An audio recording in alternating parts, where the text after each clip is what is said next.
¿Alguien sabe qué es una fuerza o tiene una idea de lo que es una fuerza?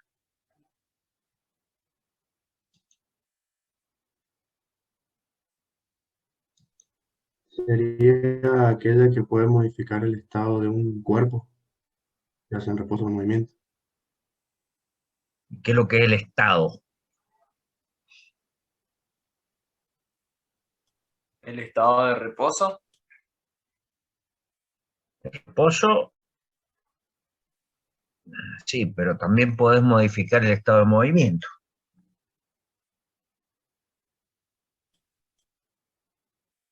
Y también te hace falta en ese caso una fuerza. O sea, la definición más común es de fuerza, ¿no? ¿Se entiende? Es toda causa capaz de cambiar el estado de reposo o de movimiento de un cuerpo. ¿Sí? Profe, Pero ya que, disculpe, sí, creo que hay alguien que quiere entrar a la reunión. alguien más todavía. No sé, en el grupo de WhatsApp dijeron si lo podían aceptar. A ver quién es, pues yo no lo veo. A ver, pará un segundo. Ah, listo, listo, ya está acá, ya está, mala Ah, mía. mala mía. Bueno, mala tuya, digo. Yo no voy a asumirlo como propio los errores ajenos. Eh, bien, entonces, toda causa capaz de cambiar, no es una buena definición de fuerza, desde ya. ¿Mm? Eh, pero definir realmente como hay muchas cosas en física o muchos conceptos cuya definición es compleja y hay a veces, en algunos casos, donde uno ni sabe, habla de ciertos términos como el propio Newton reconocía, porque el padre de, digamos, de del área esta que estamos estudiando, que es la mecánica, es Newton, ¿sí? Y Newton decía, no hablo de la masa, del tiempo y de la distancia, creo que era porque son bien conocidos por todos. Sí, no sé quién lo leía a Newton, pero eso es lo que él escribía, ¿sí? No explicaba esas cosas porque eran bien conocidas por todos. Entonces, porque todos tenemos una idea de esos conceptos.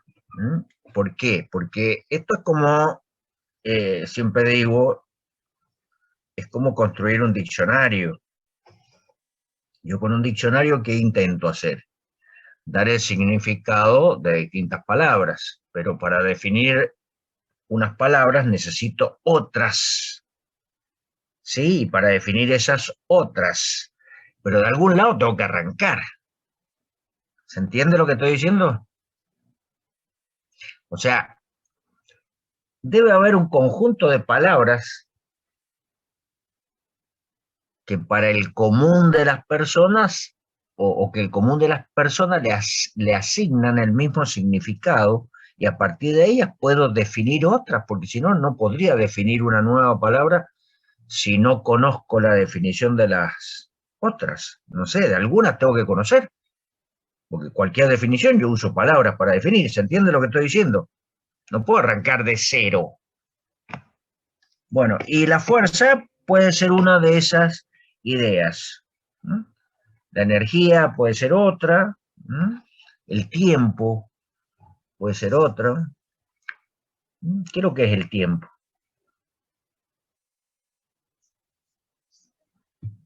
Todos hablamos de tiempo. Me lleva tanto tiempo hacer esto, el trabajo de física, resolver el problema, ir hasta la facultad o ahora no, pero bueno, ¿qué es lo que es el tiempo? Serían los sucesivos eventos que transcurren en un determinado momento. Sucesivos, ¿cómo dijiste? Sucesivos eventos. Eventos. Y si son sucesivos eventos que ocurren y cómo van a ocurrir en el mismo instante, digamos, en el mismo momento, como eso.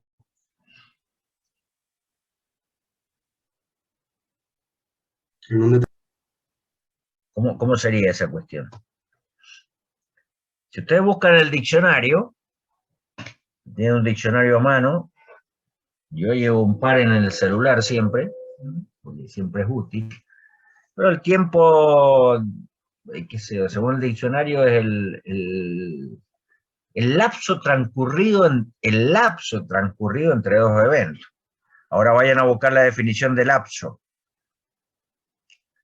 ¿sí? Y les va a decir que es el tiempo que transcurre entre dos eventos o sucesos. O sea, son definiciones que se llaman tautológicas porque usan para definir lo que quieren definir. No sé si se entiende, porque hay conceptos que los tengo que asumir como sin saber exactamente qué significa, porque de algún lado tengo que arrancar, ¿sí?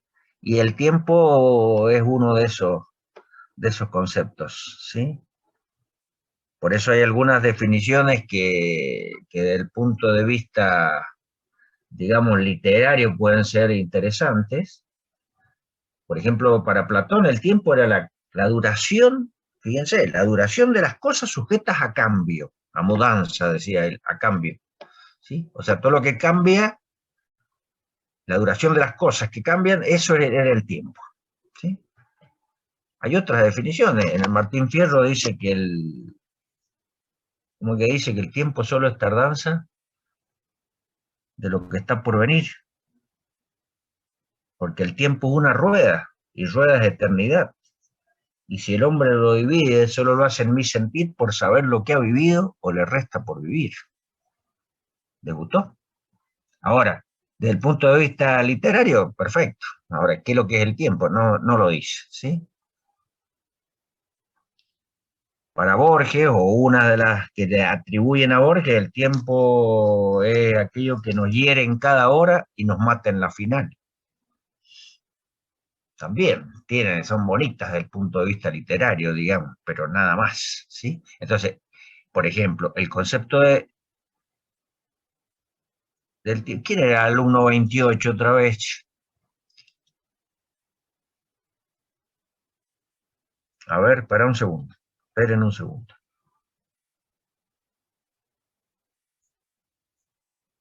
Evelina, ¿estás en clase vos?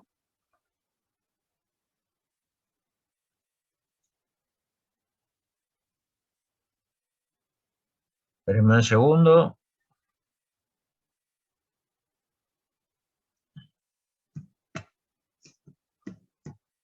Sí, profe. Bueno, dice que sí. O sea, ¿te cambiaste el nombre? Pero el alumno 28, ¿quién era el alumno 28? Le dije en la clase pasada que no lo iba a dejar entrar hoy, si apareció otra vez con un alumno 28, ¿no es cierto?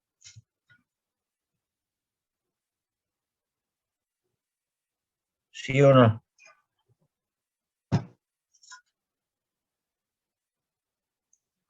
¿Quién es el alumno 28?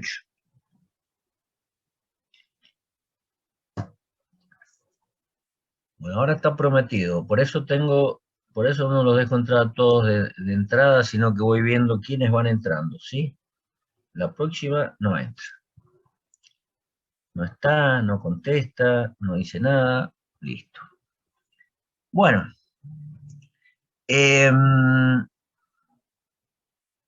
estábamos con el concepto de fuerza. Lo importante para nosotros, el concepto de fuerza, y que una fuerza es el resultado de una interacción. Una interacción. ¿Qué es lo que es una interacción? Es una acción mutua, ¿sí? Entre, por ejemplo, dos cuerpos. Y eso va a ser importantísimo tenerlo en cuenta para dibujar los llamados diagramas de cuerpo libre o diagramas de cuerpo aislado, que es cuando uno dibuja justamente esas fuerzas que están actuando sobre un objeto. Y cada vez que yo dibujo una fuerza que está actuando sobre un objeto, debo identificar claramente quién hace esa fuerza. Eso es lo que me interesa, básicamente, ¿sí? ¿Quién hace la fuerza? Y eso tiene que hacerla otro cuerpo sobre el que estamos estudiando nosotros. Un cuerpo, esto ténganlo presente porque muchísimas veces van a intentar por lo menos meter la pata, ¿sí? Va a intentar decir que un cuerpo puede hacer fuerza sobre sí mismo y un cuerpo no puede hacer fuerza sobre sí mismo. Yo sí puedo hacer una fuerza sobre los cordones de mi zapatilla para tal, ¿sí? Pero son partes de un cuerpo actuando sobre partes del mismo cuerpo, ¿sí? Pero un objeto inanimado, que sea un libro, no puede hacer una fuerza, él puede hacer fuerza sobre los demás, pero sobre sí mismo no. ¿Estamos? Bueno, eso va a ser, ya van a ver, porque lo vamos a trabajar bastante esto, es importante, porque si yo puedo dibujar, digamos, lo que se llama el diagrama de cuerpo libre. ¿Qué es lo que es un diagrama de cuerpo libre? Es un diagrama donde yo dibujo el objeto cuyo movimiento quiero estudiar y las fuerzas que actúan sobre él.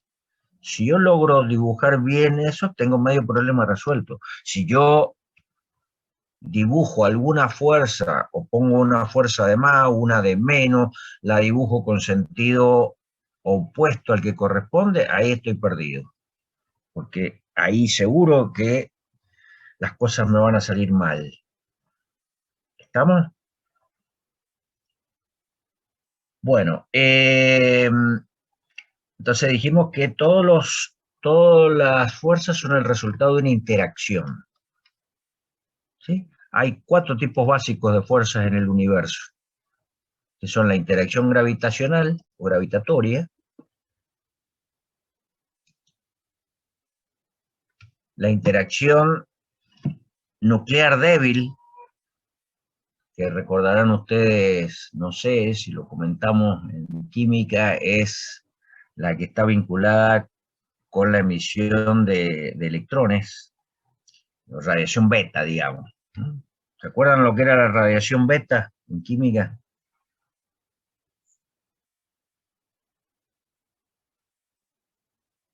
¿Se acuerdan?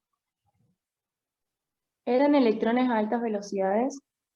Sí, eran electrones de alta velocidad, sí, está bien. O sea, bueno, en esas interacciones aparecen lo que se llama una fuerza nuclear débil, ¿sí? Ya vamos a ver por qué es débil. Después tenemos las interacciones electromagnéticas y las más fuertes de todas, las conocidas, ¿m?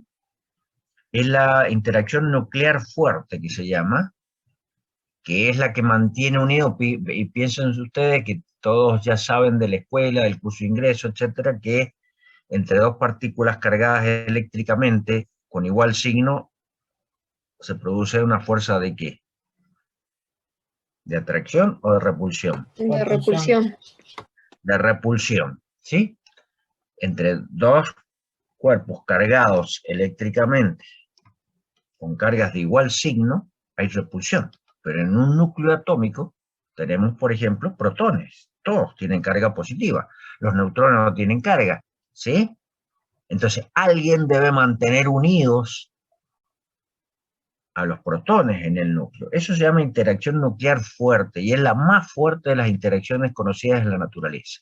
Esas serían las 4 más conocidas, ¿sí?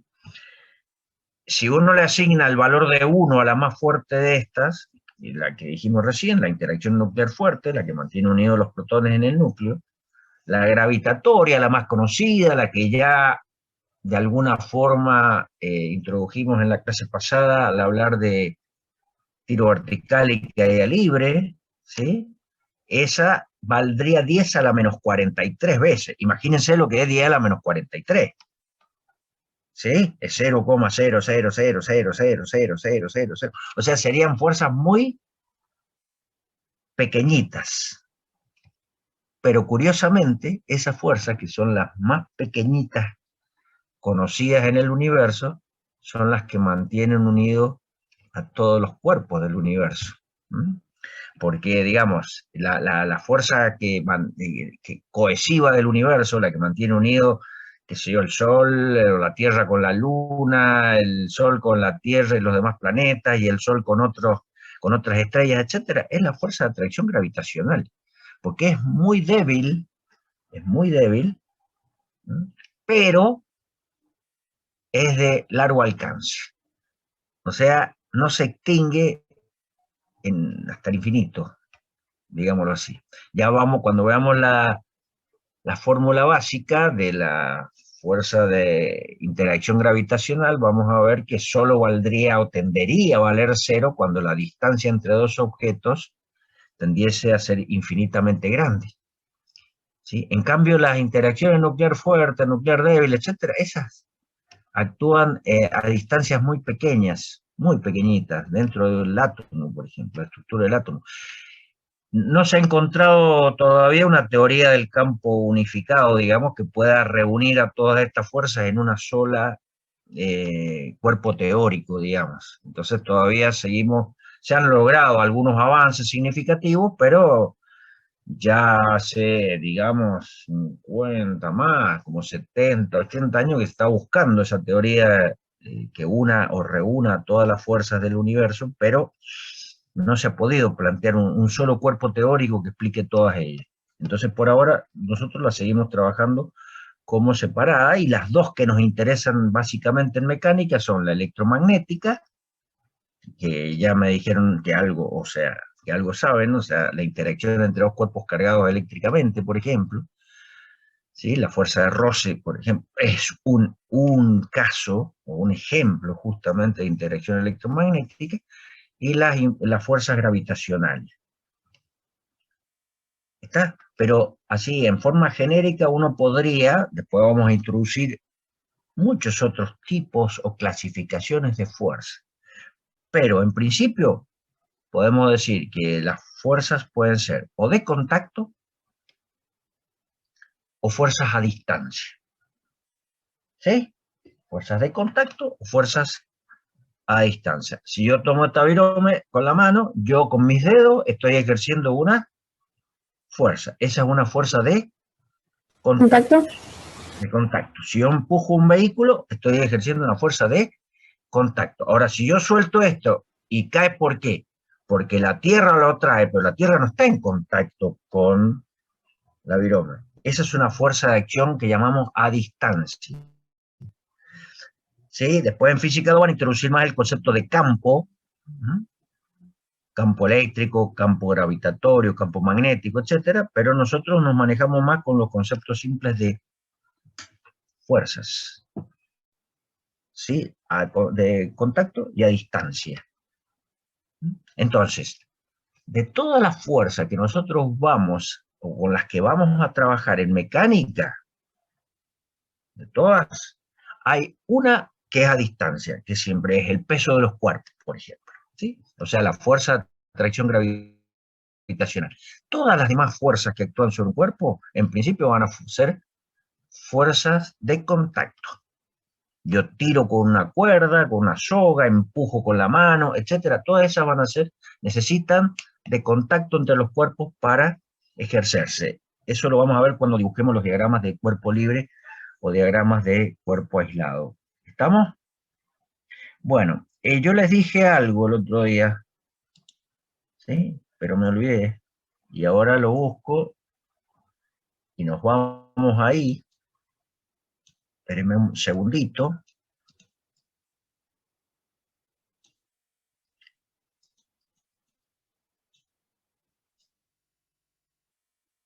¿Se bajaron el libro? Sí. Sí, profe. Bueno, me alegro.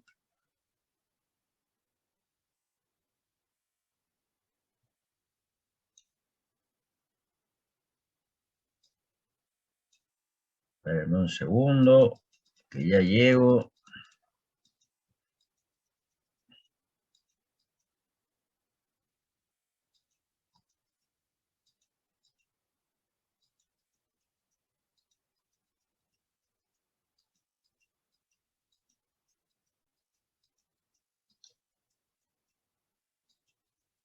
Ya no más.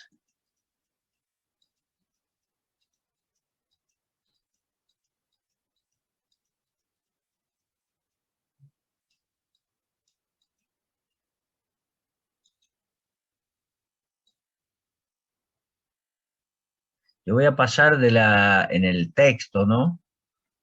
Vamos a ir primero a dinámica, siempre lo hacemos de esta manera. por cuestiones ideológicas, digamos, y después enfrentamos los movimientos curvos, para no tocarlo el mismo tema dos veces, que sería estudiar el movimiento y tener en cuenta las causas que lo producen, ¿sí? Hicimos el otro día, sí, arrancamos con los conceptos básicos de cinemática, ahora vamos a dinámica y después, cuando ya conozcamos los conceptos básicos de dinámica, vamos a volver a movimientos en un plano, porque ahí ya las fuerzas cobran un valor muy importante. Bueno, a ver. A ver, vamos de vuelta acá. Es compartir pantalla.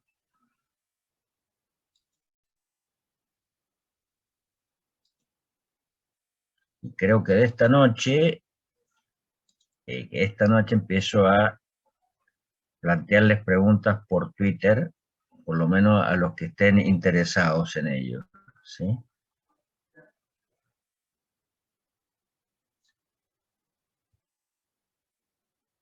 Bueno, ¿qué están viendo ahora?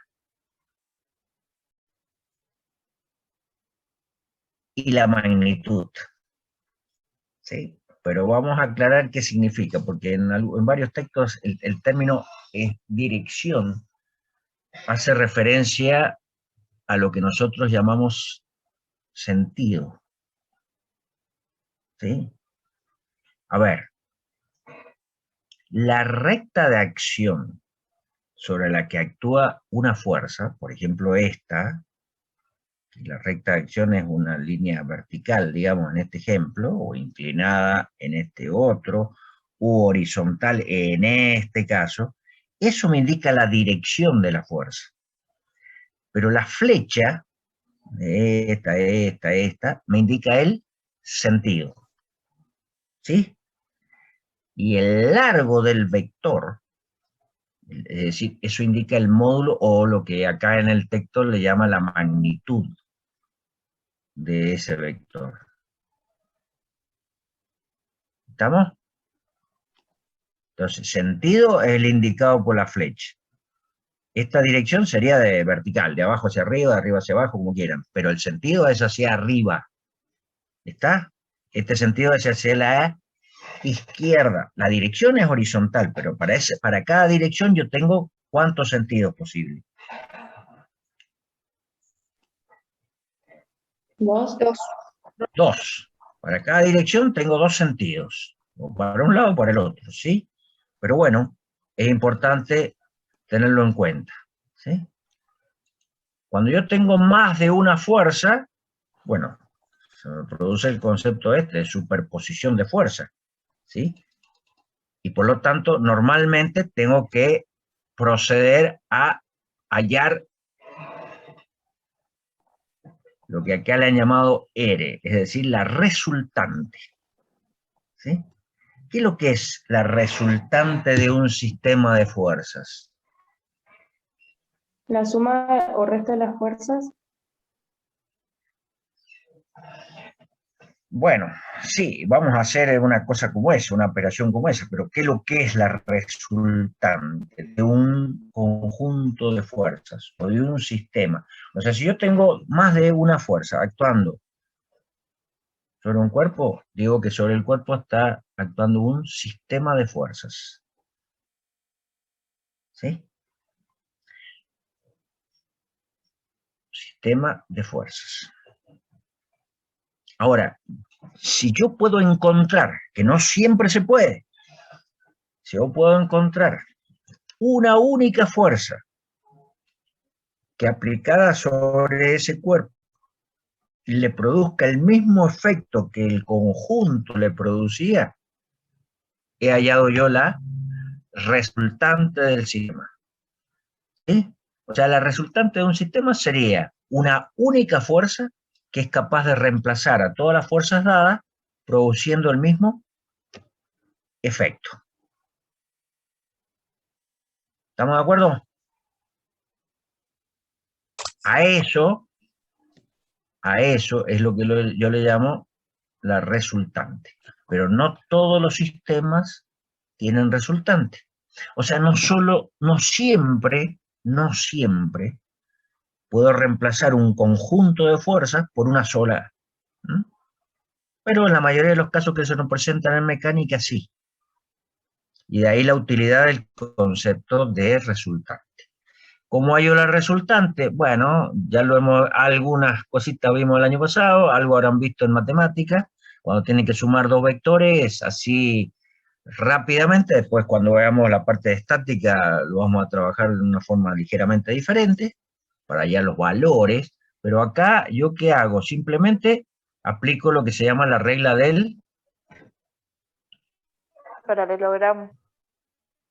paralelogramo. O sea, por el extremo de una fuerza, F1 por ejemplo en este caso, trazo una paralela a F2, y por el extremo de F2 trazo una paralela a F1, que es esta que está acá, a donde se intersectan esas dos paralelas a las fuerzas dadas, tengo este punto. ¿Sí? Si uno el origen ahora de las dos fuerzas con ese punto, encuentro lo que yo llamo la resultante. Es decir, si yo voy a trabajar con la resultante, ya estas dos, esta F2 y esta F1, es como que ya no están más, porque las he cambiado las dos por una sola, que va a provocar el mismo Efecto. efecto. O sea, no cambio nada, pero me resulta muchas veces mucho más cómodo trabajar así. Bueno, acá tienen todas estas cosas que pueden ir leyendo en el texto, lo mismo, ¿no? Pero en este caso estoy haciendo al revés. O sea, si yo tengo, a ver, vamos a empezar por acá. Si yo tengo varias fuerzas, las puedo sumar. Eso lo llamo habitualmente la sumatoria, la letra griega sigma mayúscula, sumatoria de fuerzas. Y eso es lo que yo llamo la resultante, ¿sí? Pero como normalmente nosotros vamos a trabajar en un plano, vamos a tener componentes sobre el eje X y sobre el eje Y. ¿Sí? Por ejemplo, acá. ¿Cuál es la resultante? Es esta que está acá. Pero yo puedo encontrar, ¿sí? Si yo, a ver, con esta resultante yo puedo saber cuánto vale este cateto de, a ver, de este triángulo, ¿sí? Tengo este cateto y este otro. Y eso lo puedo hacer, fíjense que la Rx, o sea, la componente de la resultante sobre el eje de las X, y esta es la componente sobre el eje de las. Yo la puedo trazar esta línea, y esto que me queda acá es la resultante sobre el eje X. Y esto que me quedó acá es la resultante sobre el eje de las Y. Pero acá, ustedes ven que este lado es exactamente igual que este otro. Y este es igual que este. Por lo tanto, si yo veo que acá me quedó ¿qué? Un triángulo que es rectángulo, porque acá tengo un ángulo recto. Por lo tanto, puedo aplicar el teorema de El triángulo. Pitágoras. Pitágoras. El teorema de Pitágoras. ¿Y qué dice el teorema de Pitágoras?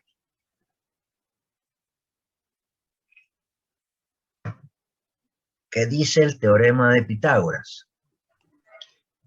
Que la hipotenusa al cuadrado es la suma de los catetos al cuadrado. En todo triángulo rectángulo, porque solo es válida para triángulos rectángulos. Por eso resalté el hecho de que este ángulo es un ángulo recto, y que este triángulo es un triángulo rectángulo que tiene un cateto que es Rx, que sería esto, o sea, la sumatoria de todas las fuerzas sobre el eje de las X, y tengo este otro cateto que es R sub I, que es la sumatoria de las fuerzas sobre el eje de las Y. Para hallar la resultante, ¿qué hago yo? La resultante al cuadrado es igual a la suma de los cuadrados de los catetos, que son Rx y Ri. Después el cuadrado lo paso como raíz al otro miembro, y me queda esta expresión. Con esto yo puedo hallar que el módulo de la La resultante. resultante. Estamos conociendo las componentes. O al revés, si yo conozco la resultante, o sea, el módulo de esta resultante, y conozco el ángulo este que forma con el eje de las X o con el eje de las Y, yo puedo hallar las componentes Rx o Ri, o sea, puedo ir de un lado hacia el otro de las componentes a la resultante o de la resultante a las componentes, ¿sí? Cosa que van a necesitar hacer en muchísimas oportunidades, ¿está? Bueno, acá lo único que cambia es que en vez de tener un sistema en 2 dimensiones, tenemos un sistema en 3 dimensiones, o sea, no en un plano, sino en el espacio.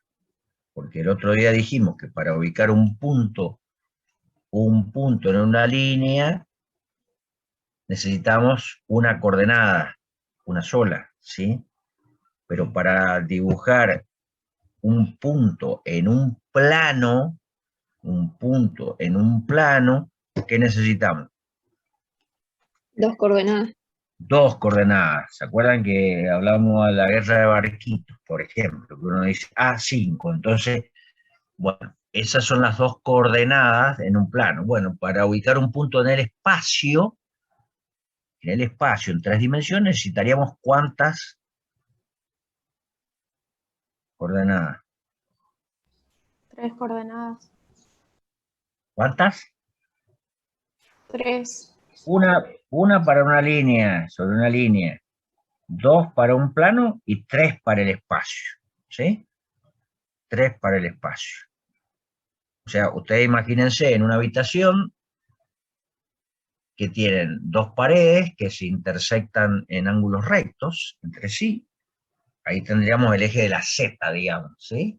Y después tenemos el piso que corta una pared, que sería el eje de las X, y el piso que corta a la pared, el eje de las Y. ¿Sí? Entonces el punto donde se intersectan, la línea que resulta de la intersección de las 2 paredes y las que resultan de las intersecciones de cada pared con el piso, ese punto sería mi origen de coordenada. Eso sería para un sistema en 3 dimensiones. Para 3 dimensiones necesito 3 coordenadas. 3 coordenadas significa que debo conocer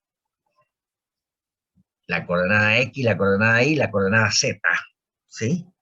O una de ellas y los ángulos que forma con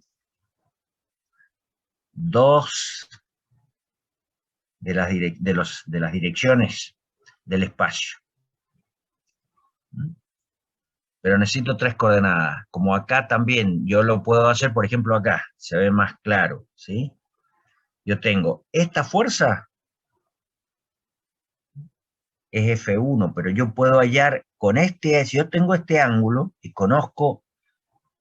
si yo conozco este módulo, ¿sí? Y conozco este ángulo, yo puedo calcular la componente X de esa fuerza, la F1X, y también puedo conocer esta, que es la F1Y. ¿Por qué? Porque yo sé que el seno de 53 grados, esto que está acá, el seno de 53 es cateto opuesto dividido por la hipotenusa.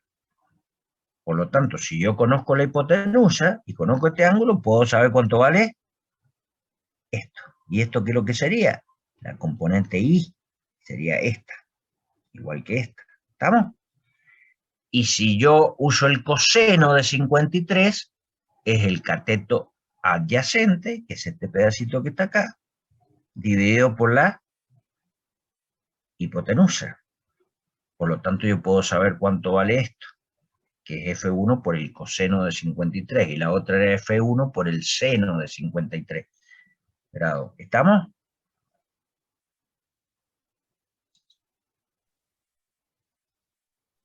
Sí, profe. ¿Estamos o no estamos? Sí, profe. Bueno.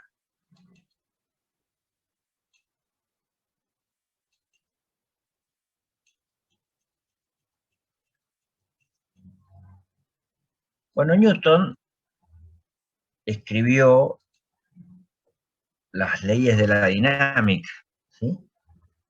Que nosotros las llamamos la primera, la segunda y la tercera ley o leyes de Newton.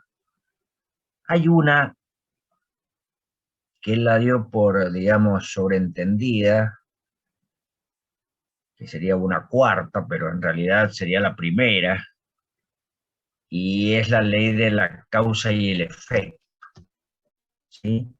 Y él lo relata en sus libros que siempre los mismos efectos corresponden a las mismas causas. O sea, dicho de otra forma, por lo menos en la mecánica clásica esto funciona bien así. Si yo tengo las mismas causas, siempre esas mismas causas van a provocar los mismos efectos. ¿Sí? O sea, te lo habrán escuchado que traducido a la vida diaria dice, si seguís haciendo lo mismo y te sale mal y te va a seguir saliendo mal, porque a las mismas causas le van a corresponder siempre los mismos efectos. ¿Está? Bueno, la primera ley de Newton,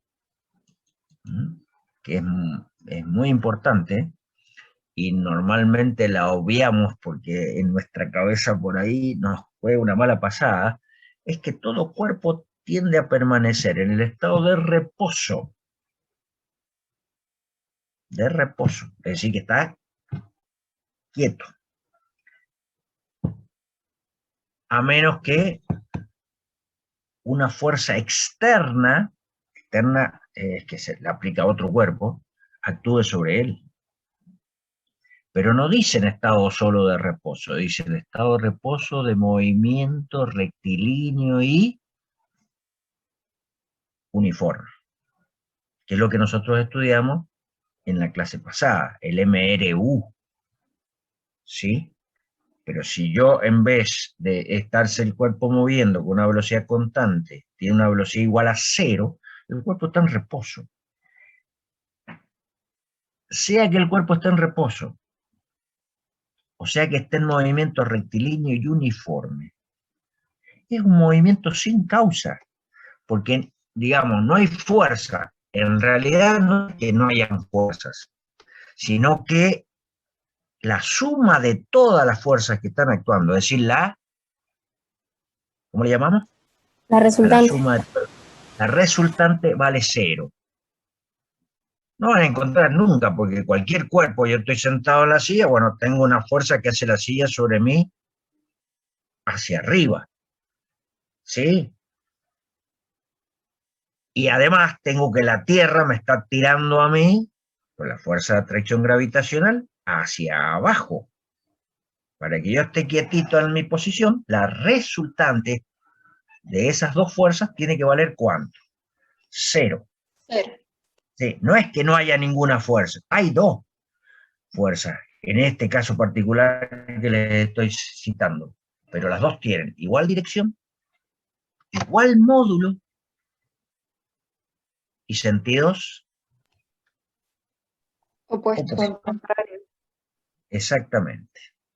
Entonces, no es que no haya fuerza, sino que la resultante de todas las fuerzas que están actuando vale 0. En cualquiera de los dos casos, yo no puedo saber si el cuerpo va a estar en reposo o va a estar en movimiento rectilíneo y uniforme.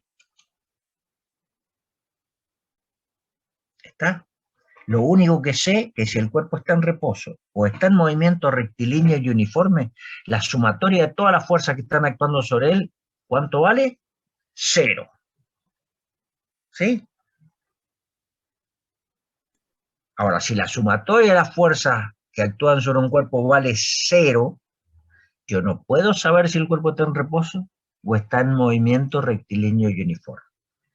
Ahora, si a mí me dicen que tengo un cuerpo en reposo, yo sé que la sumatoria de la fuerza vale 0. Si me dicen que un cuerpo se está moviendo con movimiento rectilíneo y uniforme, yo digo que la sumatoria de toda la fuerza vale 0. Ahora, si a mí me dicen, mire, tengo un cuerpo donde la sumatoria de las fuerzas vale 0, yo no puedo predecir, saber de antemano si el cuerpo está en reposo o está en movimiento. No sé si se entiende esto. Sí, profe. Porque aparte, el movimiento es un concepto relativo. Eso creo que lo conversamos en la clase pasada. No hay un movimiento absoluto, todo se mueve respecto de todo. Lo que pasa es que normalmente nosotros tomamos habitualmente para describir los movimientos como referencia a la Tierra y suponemos que la Tierra está quieta. Pero entonces sabemos que la Tierra no está quieta. La Tierra está rotando y se está trasladando en el espacio, ¿sí? Pero la tomamos como quieta. Entonces, cuando un cuerpo decimos que se mueve, normalmente lo que nos referimos es que se está moviendo respecto a la Tierra. ¿Está? No hay nada quieto en el universo. Todo está en movimiento. Pero para describir los movimientos, nosotros asumimos normalmente, cuando veamos movimientos relativos, puede variar un poquito esta idea, que la Tierra, normalmente describimos los movimientos suponiendo que la Tierra está quieta. O sea, cuando decimos el auto se está moviendo, siempre hacemos referencia, aunque no lo digamos, a que se está moviendo respecto a la Tierra. Sería equivalente a que yo diga, no, el cuerpo está quieto y la Tierra está girando en sentido opuesto, que se está moviendo en sentido opuesto. También podría ser, pero normalmente lo que nosotros suponemos es que la Tierra es la que está quieta y lo que se está moviendo es el cuerpo. ¿Estamos? Bueno, parece muy elemental la primera ley, pero bueno, no lo es tanto. Yo simplemente acá les cuento que esto es ¿cómo que se llama el juego? El tejo. ¿Habrán jugado alguna vez? ¿Sí? Que tiene una Sí, profe. Sí, profe. superficie con agujeritos pequeñitos por donde sale aire, ¿sí? Entonces el cuerpito, el tejo en ese caso, que se mueve prácticamente,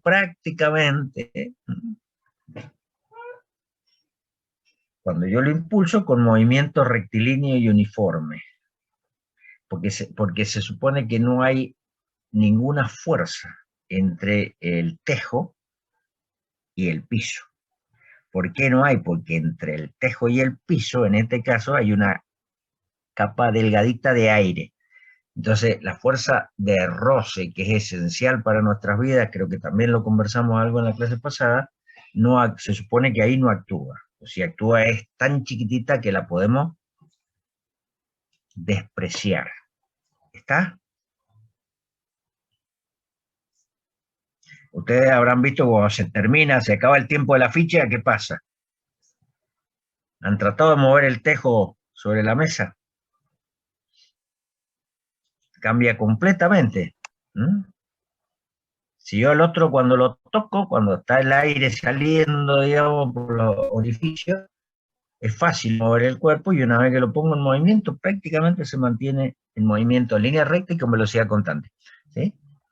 Pero cuando se apaga el aire, o sea, no sale más aire, digamos, por los orificios, el cuerpo ya hace contacto con la mesa e impulsarlo ya no es nada que ver con cómo era cuando estaba saliendo el aire. ¿Sí?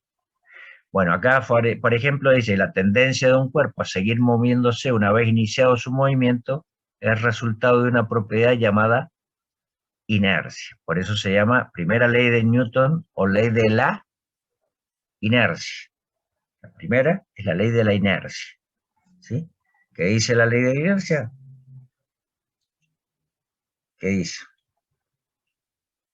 Que todo cuerpo está en estado de reposo o se mueve con movimiento rectilíneo y uniforme, a menos que una fuerza externa tienda a cambiar dicho estado. Con lo cual ahora completamos la idea que alguien planteó hace un rato, para sacarlo del estado de reposo hace falta una fuerza, pero para cambiar el estado de movimiento rectilíneo uniforme también hace falta una fuerza, porque si no hay ninguna fuerza actuando sobre un cuerpo, el cuerpo puede estar en reposo, pero también puede estar en movimiento rectilíneo y uniforme. Y para cambiar cualquiera de esas dos situaciones, necesito sí o sí aplicar una fuerza. ¿Está? Bueno,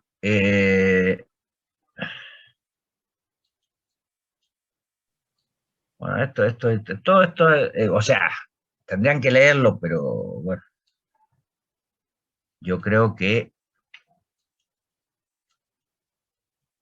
a esto le van a tener que prestar un poco de atención e ir leyendo, complementando, pero no van a encontrar cosas diferentes, o muchas diferentes de las que hablamos en clase, pero sí sería bueno que lo lean. Por eso les dije que era interesante que se bajaran el texto. ¿Estamos? Bueno,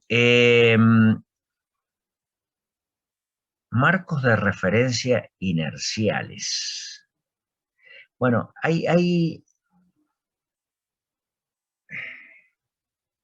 se supone que hay dos tipos de marcos de referencia, los llamados marcos o sistemas de referencia inerciales y los sistemas de referencia no inerciales, ¿sí? Cosa que vamos a ver con más detalle más adelante, no mucho más adelante, pero sí más adelante. Yo no lo explico el tema este acá en este lugar, porque no me parece adecuado a mí. Pero bueno, cada uno sabe lo que hace. Los autores todos saben más que yo, pero lo usan acá, yo no. Sin embargo, el mismo Newton ya sabía que las leyes de Newton, que son, dijimos, tres básicamente, aunque está el principio de causalidad afuera de esas tres, que serían cuatro si uno quisiera, pero normalmente llamamos las tres leyes de Newton, se aplican a marcos de referencia inerciales. O sea, son sistemas de referencia no acelerados.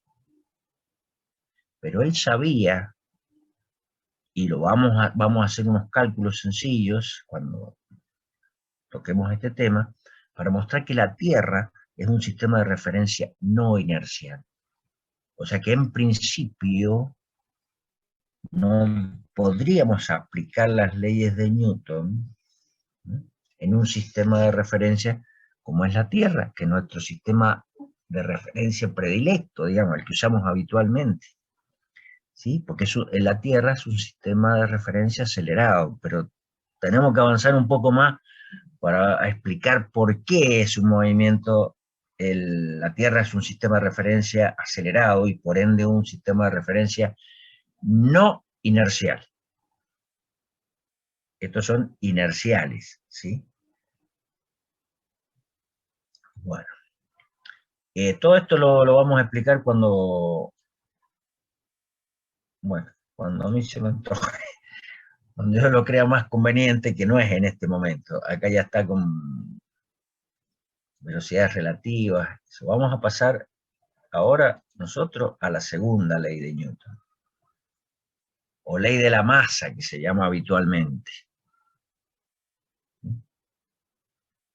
Bueno, la segunda ley de Newton, que dice que si yo le aplico una fuerza a un objeto, el mismo va a adquirir una cierta aceleración. Y que esa aceleración va a ser directamente proporcional a la fuerza aplicada. Cuando dos cantidades físicas son entre sí directamente proporcionales, ¿sí?, ¿cómo se expresa eso matemáticamente? Supongamos que yo diga que X o Y y X son directamente proporcionales. Con el símbolo alfa. Bueno, decimos Y ponemos alfa directamente proporcional a X. Pero cuando quiero transformar ese signo alfa de proporcionalidad directa en una igualdad, ¿qué hago? Con una constante de proporcionalidad. Uso una constante de proporcionalidad, ¿sí? Bueno, esperen un segundo.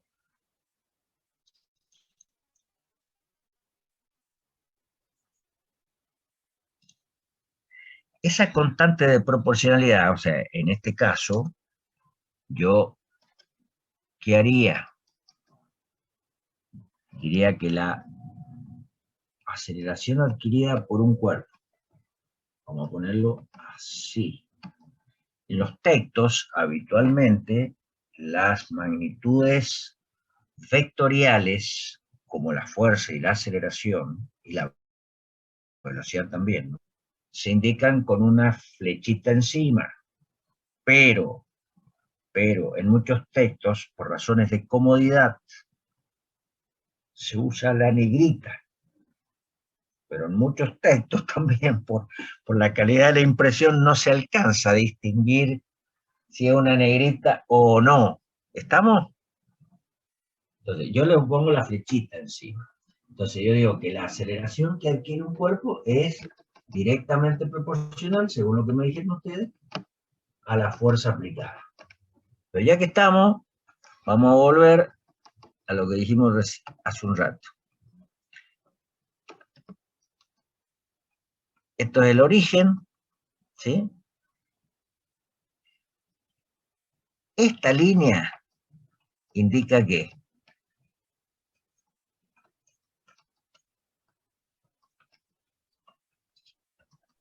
la dirección, la flechita esta indica que El sentido. el sentido. Y si yo tengo acá, supongamos que este sea el eje de las X, ¿no?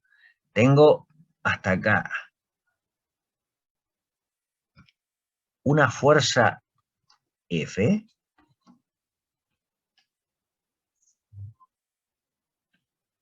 esa fuerza tiene esta dirección, tiene este sentido. Y el largo de este vector, o sea, esto, es lo que llamamos vulgarmente el Módulo o magnitud. el módulo. Lo que sí, el libro le llama magnitud. Te caías justo, frenaste justo, ¿sí? Porque los libros normalmente traducidos del inglés intercambian los términos magnitud y cantidad, ¿sí? No sé exactamente por qué, porque la mayoría de las traducciones son hechas en México, en Colombia. No sé el Circe Monkey, no recuerdo ahora la última edición, pero si ustedes miran al comienzo del libro, me lo buscan para la clase que viene, debe estar quién ha hecho la traducción y de qué país es, ¿sí? Bueno, intercambian, esto es el módulo, ¿sí? Lo que en el texto le suelen llamar la magnitud, pero nosotros magnitud le llamamos la fuerza, es una magnitud, la aceleración es otra magnitud, la longitud es otra magnitud, el tiempo, esos son magnitudes para nosotros, ¿sí? Ahora, a ver, todas las velocidades constituyen una magnitud que es la velocidad. Ahora, una velocidad particular tiene una cantidad determinada, o un, ¿qué? O un módulo. Cuando yo digo 3 kilómetros por el 3 kilómetros por hora me está indicando el módulo, ¿sí? O la cantidad que corresponde a ese vector. Bueno, en el libro por ahí van a ver que le llama magnitud. Para mí para mí no. En castellano la magnitud es otra cosa, ¿sí? Cuando yo digo L es la longitud, esa es una magnitud. Si yo digo que la velocidad es una longitud, digo por un tiempo, ¿sí? Esas son las magnitudes, o sea, que permiten definir la velocidad, porque el otro día dijimos nosotros que teníamos en el sistema métrico, tenemos siete dimensiones de base, 7 nada más, que son la longitud, en mecánica son 3 nada más, la longitud, el tiempo y la masa. Longitud, tiempo y masa. Con esas 3, solo con esas 3, yo puedo armar todas las unidades que me hagan falta en mecánica. Y con otras 4 más que puedo agregar a esas, que son la temperatura absoluta, la intensidad luminosa, la intensidad de corriente eléctrica y la cantidad de materia, el mol, ¿sí? Ya puedo armar todas las unidades que me pueden hacer falta en cualquier área de la ciencia, ¿sí? Pero en mecánica solo 3. Con 3 dimensiones diferentes, que son la longitud, la masa y el tiempo, yo puedo combinarlas para, por ejemplo, dividiendo la longitud por el tiempo, tengo una velocidad. Dividiendo la longitud por un tiempo elevado al cuadrado, tengo una aceleración. Y así vamos a ver ahora, por ejemplo, cómo es la fuerza. ¿Por qué? Y después vamos a hacer un pequeño recreo. Dijimos que esta proporcionalidad directa que hay entre la aceleración producida sobre un móvil y la fuerza que la provoca, yo puedo cambiar esto, de signo de proporcionalidad directa, introduciendo una que me dijeron recién. Bien, me dijeron. Introduciendo una que.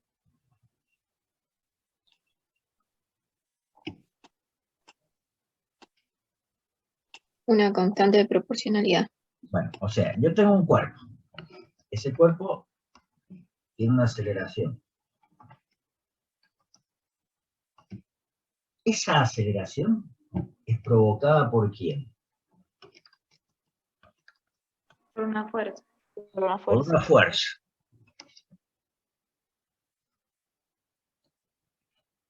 Que sería esto.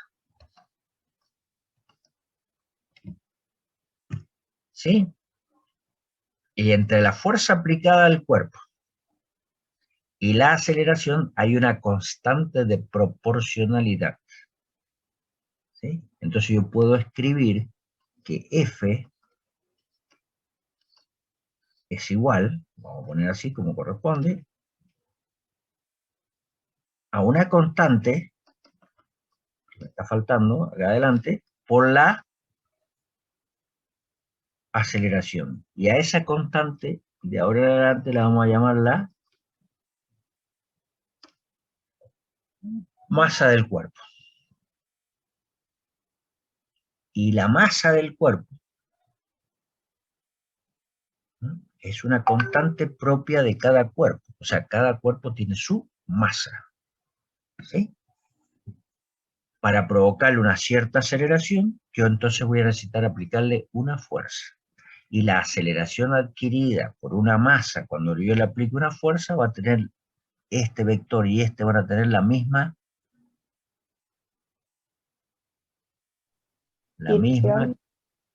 dirección siempre y el mismo ¿Sentido? sentido. ¿Por qué? Porque, bueno, estoy multiplicando que un vector por un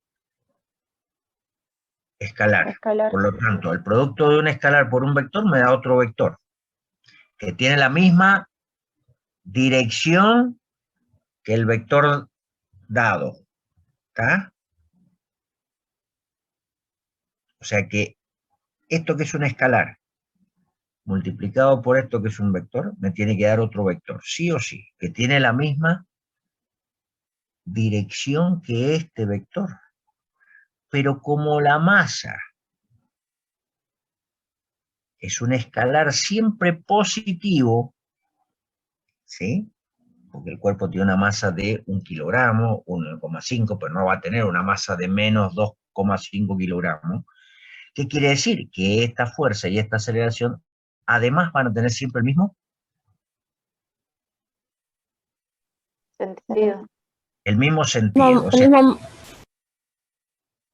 la fuerza y la aceleración van a tener la misma dirección y el mismo sentido. ¿Sí? Y obviamente que el módulo de la fuerza va a depender de cuánto valga la masa y cuál sea el valor de la aceleración. ¿Está? Como me explicaban siempre, un vector por un escalar.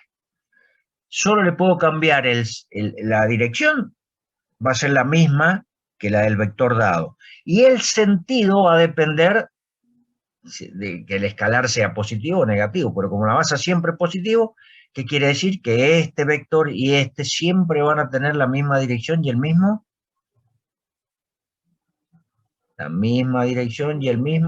sentido, sentido.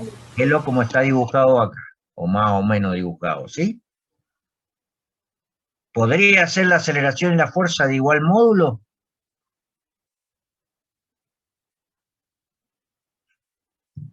Sí, sí, fuese Sí. uno. Y cuando Sí, la masa vale 1. y la masa vale 1 kilogramo, porque el kilogramo es la unidad del sistema métrico para medir masas, ¿sí?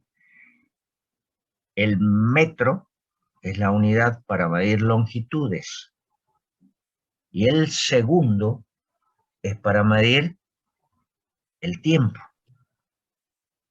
Por lo tanto, si yo dijera, mire, esto entre corchetes dijimos que era ¿qué? Las unidades. Las dimensiones de F, o bueno, pongámosle unidades. Las dimensiones de F es kilogramo con minúscula. Solo se escriben con mayúscula los símbolos de las unidades cuyo origen es un nombre propio.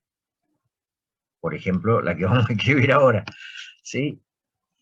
Y la aceleración que vimos en la clase pasada, que se puede medir en metros en unidades del sistema, metros por segundo al cuadrado. Ojo con confundirse este metro que está acá con esto. Esto es una magnitud física. Esto es una unidad de medida, ¿sí?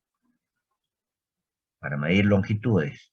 Esto era la aceleración, ¿se acuerdan de la clase pasada? Bueno, ahora, esto que está indicado acá, kilogramos, metros sobre segundo cuadrado,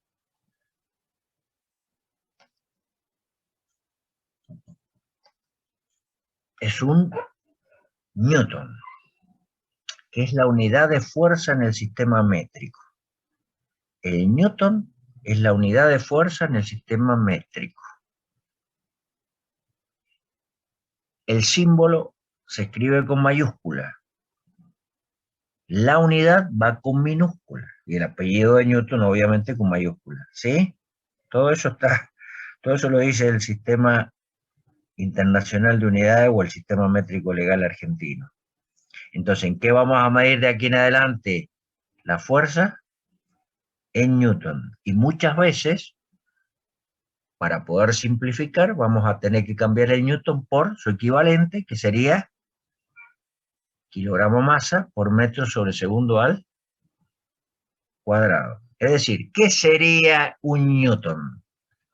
Sería la fuerza, esto es una fuerza, que necesito aplicarle a una masa de 1 kilogramo para provocarle una aceleración de 1 metro por segundo al cuadrado. Eso es lo que es un Newton.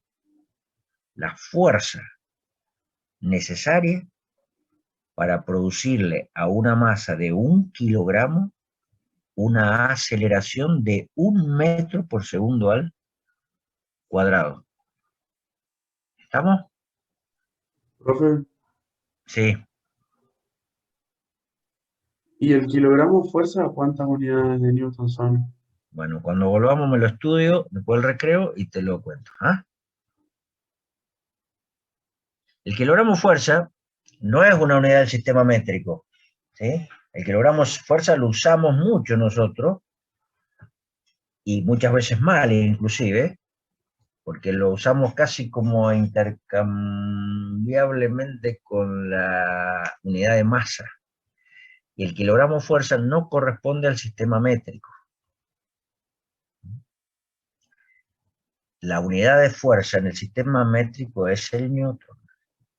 ¿Cuál es la equivalencia entre el kilogramo fuerza y el newton? Lo vemos después del recreo, atendiendo a la definición de lo que en algún momento se llamó el kilogramo fuerza, que es lo que pesa 1 kilogramo masa en un lugar de la Tierra donde la aceleración de la gravedad vale exactamente 9,8 metros por segundo cuadrado. Ya con eso te lo dije. Bueno, ¿cuánto hacemos? ¿10, 15 minutitos? ¿Sí? Sí, profe. Es como un recreo de la facultad, ¿está? 15 minutitos. Nomás que en la facultad no me dan bolilla y acá tampoco. Entonces yo a los 15 vuelvo y ustedes andan paseando por ahí, otro problema. ¿Estamos? Bueno, ya nos juntamos de vuelta. Son y 20 y 22, sería y 35, ¿y cuánto? 37, ya me estoy afanando unos minutos. Bueno, y 37, ¿sí? Nos va a quedar una horita más o menos para terminar. Bueno, ¿listo? Nos vemos en unos minutos. Bueno, profe.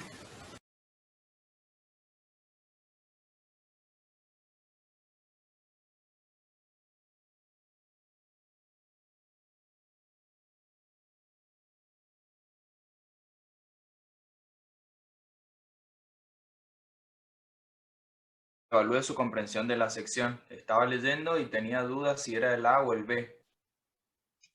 Uy, qué sé yo, para. A ver. Parame un segundo. Yo vi que vamos a hacer cambiar de pantalla. A ver.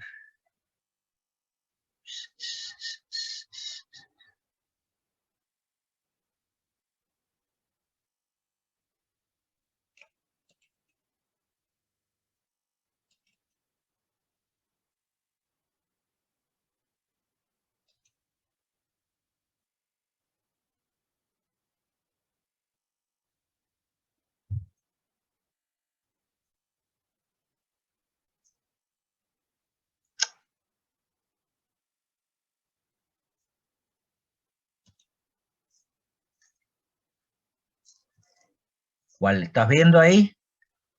Sí, Este es decir, el 4.2. sí, que pregunta sobre la fuerza neta.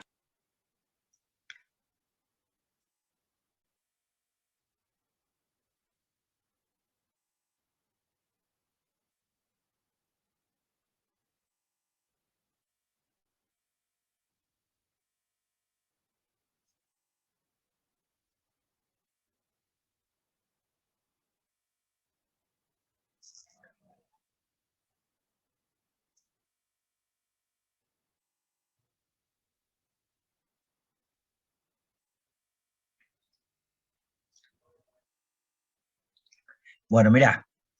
Primero, hay un punto acá que no lo vamos a poder contestar porque pasamos la parte esa de sistemas no inerciales, ¿sí? Que lo vamos a ver más adelante. Pero empezando, el del avión dice rapidez constante, listo, ya está. Si te dice rapidez constante sobre una línea recta, eso seguro que es un movimiento donde la fuerza neta que actúa sobre el cuerpo es cero, no hay aceleración ahí. O sea, para que haya aceleración, o tiene que estar cambiando el módulo de la velocidad o tiene que estar cambiando la dirección de la velocidad. Y en este caso no pasa ninguna de las dos cosas, así que ese es uno. El 2i, un automóvil sube en línea recta por una colina con pendiente de 3 grados con rapidez constante, tampoco. Este también es de, ¿cómo se llama? La sumatoria de la fuerza o la fuerza neta sobre el cuerpo es cero. Halcón que vuela en círculos, este ya no. Porque acá te dice que con una rapidez constante, pero ¿qué pasa? Que se está moviendo en una trayectoria curva, y en una trayectoria curva sí o sí necesitas una fuerza, pero eso no lo hemos visto todavía, ¿sí?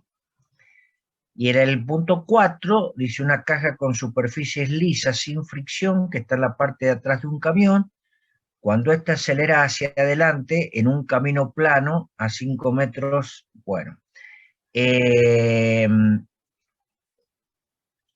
si está sin fricción, o sea, no hay fricción con el piso, cuando el camión acelere hacia adelante, ¿qué va a pasar con la caja? Se va a quedar en el lugar donde estaba.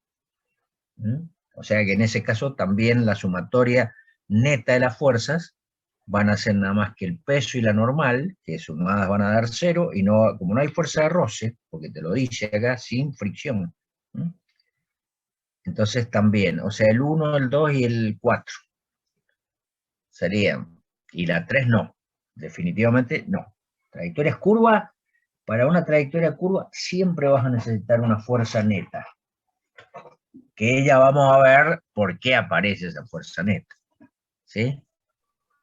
Profe, Sí, en el caso del halcón, la fuerza se necesita por el cambio de dirección.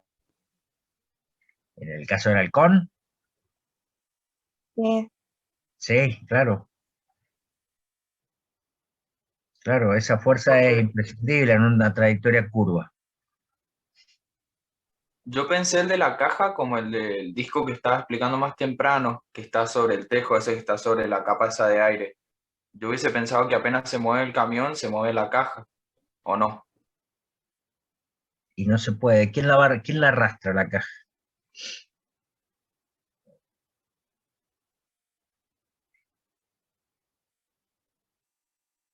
Nada, ni Sí. idea.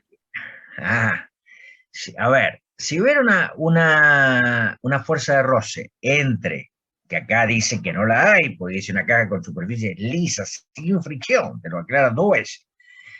Si hubiera una fuerza de roce con la parte de atrás del camión y la caja se acelerara con la misma aceleración del camión, decía, por ejemplo, 5 metros por segundo cuadrado, ahí habría, ¿cómo se llama?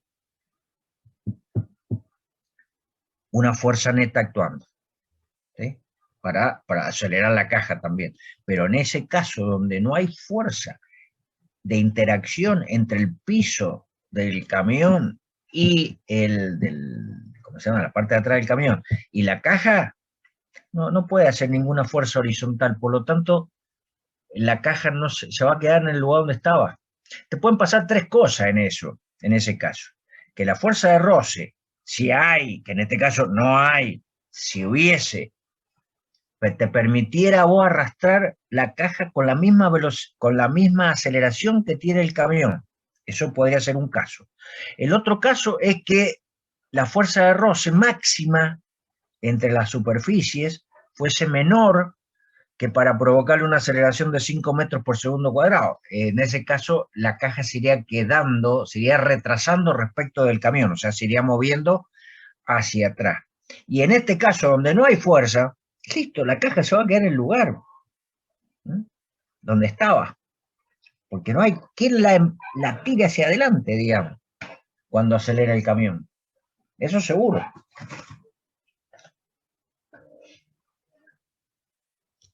Bueno, vamos al... ¿Ya estarán todos de vuelta ya? Yo ni he visto cuántos hay.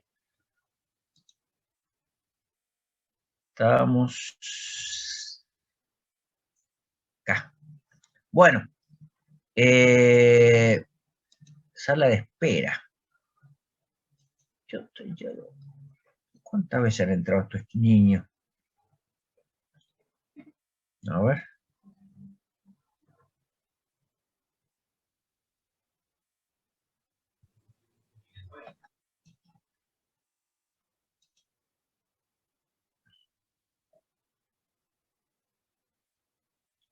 Ya no estamos. Ahí está. Bueno, creo que se unieron todos. Bueno, no me acuerdo quién era el que había preguntado del kilogramo fuerza, porque esto nos va a causar algunos problemillas. ¿No? ¿Quién preguntó de la...? Yo por inmenso, profe. Bueno, yo te dije recién que el kilogramo fuerza se define como la fuerza, peso de un cuerpo cuya masa es 1 kilogramo,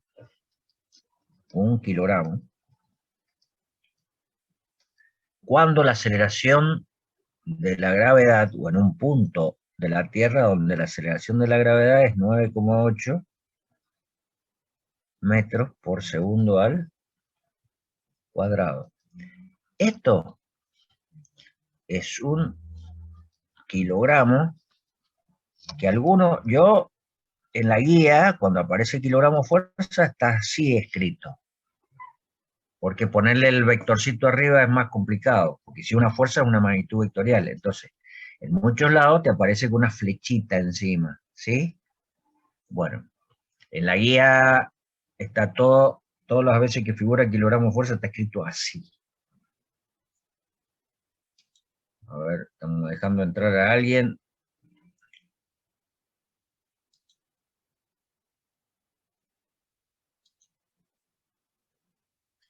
¿Cómo va a querer entrar 2 veces Evangelina Ramírez? Con 2 dispositivos distintos. ¿Qué está haciendo esta chica?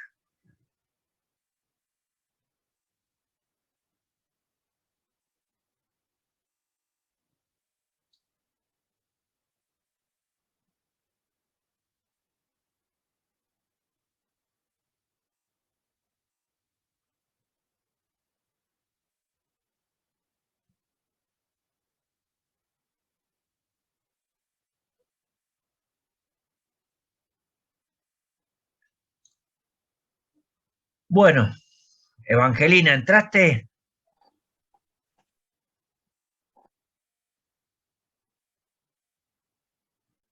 Evangelina, ¿entraste? Sí, profe, gracias. Se me había cortado el internet. Sí, pero ¿qué estás entrando? ¿Con 2 dispositivos distintos? Estaba intentando desde el celular porque en la computadora me decía red inestable. Ahora has ingresado con un dispositivo y el otro todavía estás afuera. No sé, hice uniendo, pero no, parece que no, debe ser el celular. Sí, Bueno, el no sé. celular anda mal, así que debe ser eso. Bueno,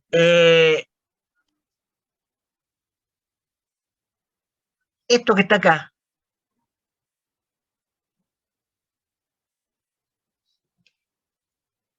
¿qué es lo que es? ¿Es esto que está acá? ¿Sí o no?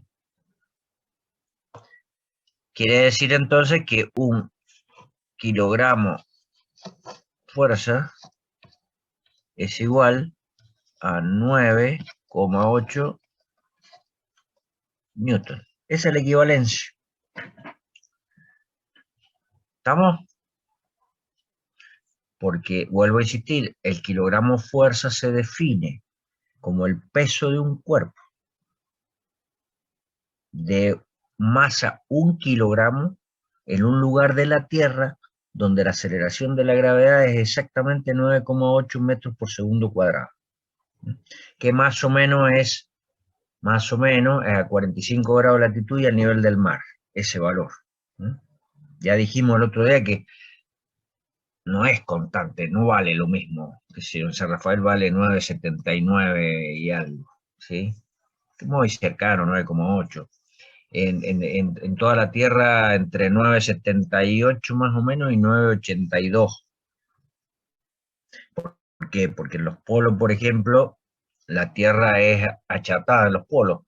Por lo tanto, un cuerpo en la superficie terrestre en el polo está más cerca del centro que en el ecuador, tampoco, pues la Tierra es achatada en los polos y ensanchada en el ecuador. Entonces, la fuerza de interacción, que vamos a ver, depende de la distancia, es más grande en los polos que en el ecuador, ¿sí?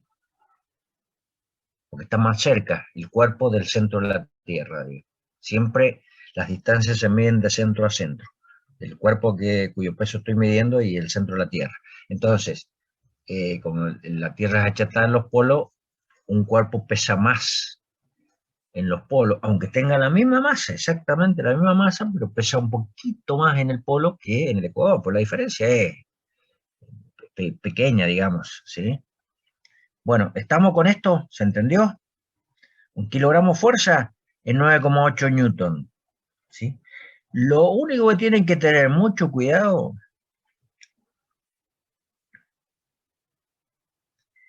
es que un cuerpo que tiene una masa de 1 kilogramo va a pesar 1 kilogramo fuerza.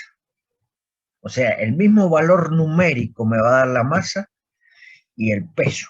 Pero, ¿qué pasa? Que yo no puedo usar esos dos valores en la resolución de un problema. ¿Por qué? Porque no puedo mezclar los kilogramos masa que están en el sistema métrico con el kilogramo fuerza que está en el sistema técnico español.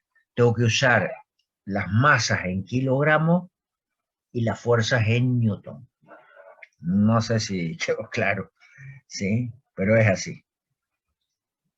O sea, yo en un problema, cuando estoy resolviendo un problema, tengo que cuidarme mucho, y eso lo van a hacer cuando resuelvan un problema en la clase de trabajo práctico con las unidades.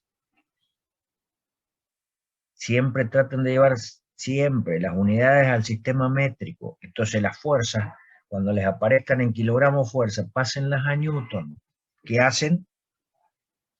Multiplican por 9,8. O sea, si yo les digo que un cuerpo pesa 5 kilogramos, bueno, son 49 newton. Pesa 49 newton, porque 5 por 9,8 le da 49, ¿sí? Creo yo, 5 por 8 así, 49 newton. Y listo, entonces ya trabajan tranquilo. No pueden usar simultáneamente en la resolución la fuerza en kilogramos fuerza y la masa en kilogramos masa, porque les va a aparecer el mismo símbolo, si es el peso, el mismo valor de peso que de la masa. Y eso no es así. Lo que pasa es que eso depende de cómo se definió originalmente el kilogramo fuerza, pero ahora la unidad de fuerza del sistema métrico es el newton, ¿sí? Por eso yo les expliqué el otro día, creo que les conté algo, creo, no me acuerdo.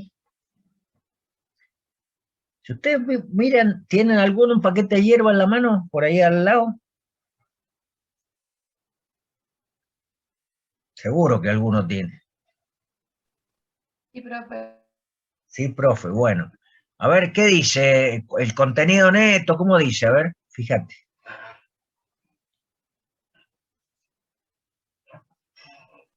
Eso neto, dice. Peso neto. ¿Y qué más? ¿Y al lado qué dice? 500 Peso neto, gramos. 500 gramos. Bueno, eso está mal escrito, ¿eh? Fíjate que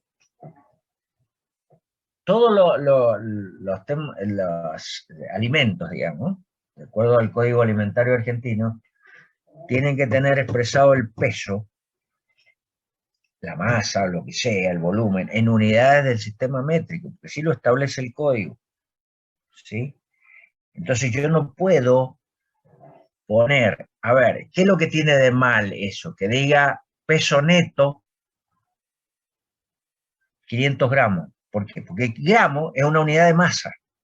Entonces no es un peso, porque el peso y la masa son cosas diferentes. El peso es una fuerza Después y la masa es una masa. Sí. hay ¿Quién más tiene? una etiqueta que dice medio kilo y dice tasa de infección ley y hay una ley.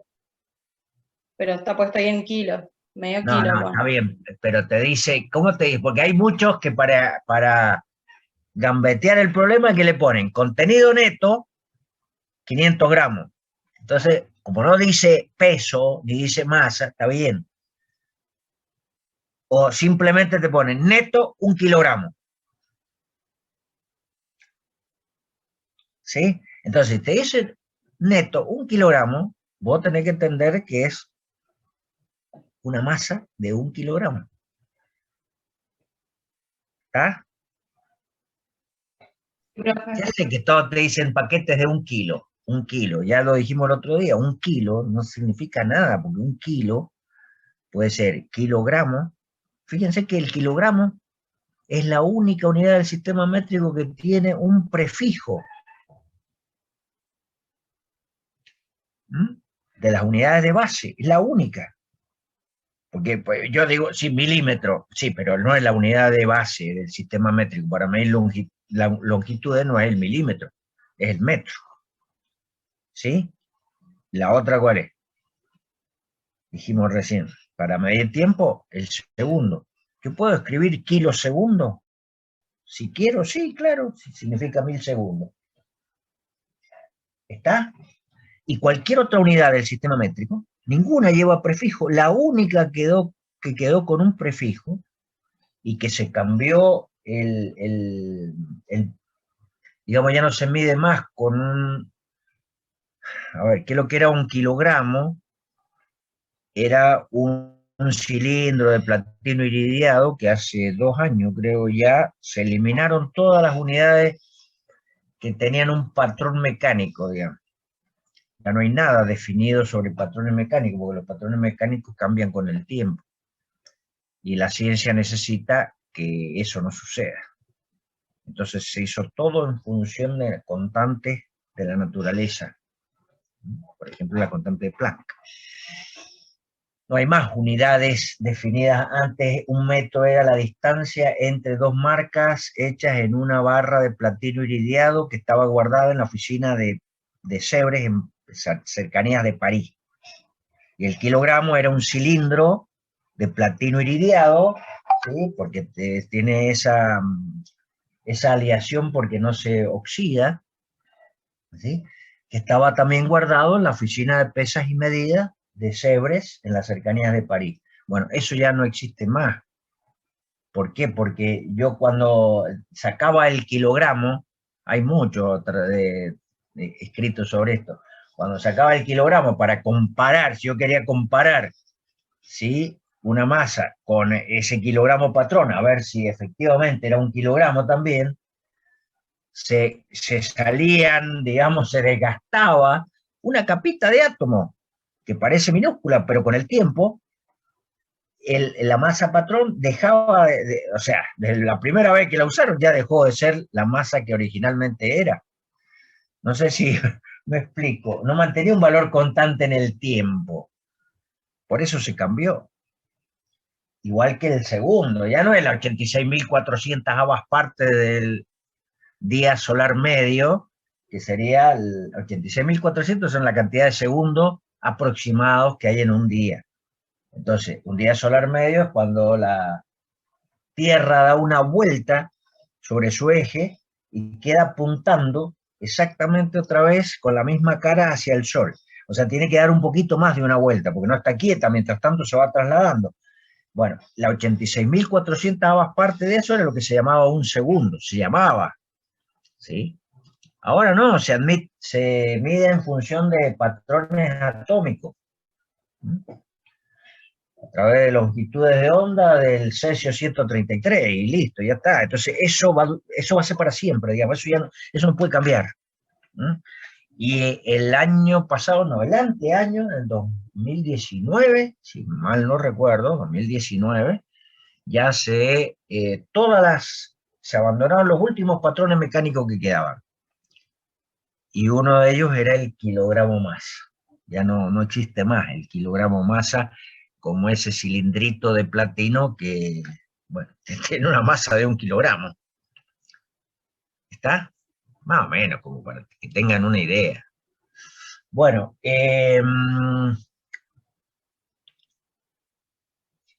esto es lo que me habían preguntado, ¿no es cierto? Bueno, vamos a volver entonces. No, las 6 ya. No vamos a volver al texto. Vamos a hacer otra cosa ahora. Si no se enojan, ¿sí? Después seguimos el jueves con este tema.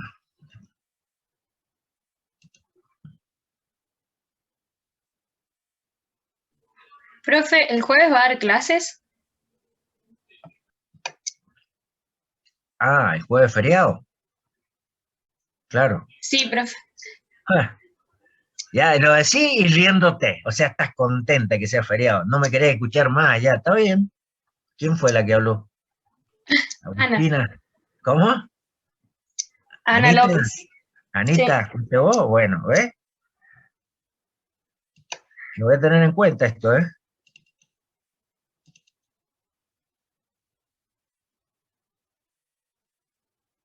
Bueno, no, si es feriado, no, obviamente que no. Profe, ¿qué días eran sus consultas? Mañana a la mañana a las 10:30. Los miércoles siempre.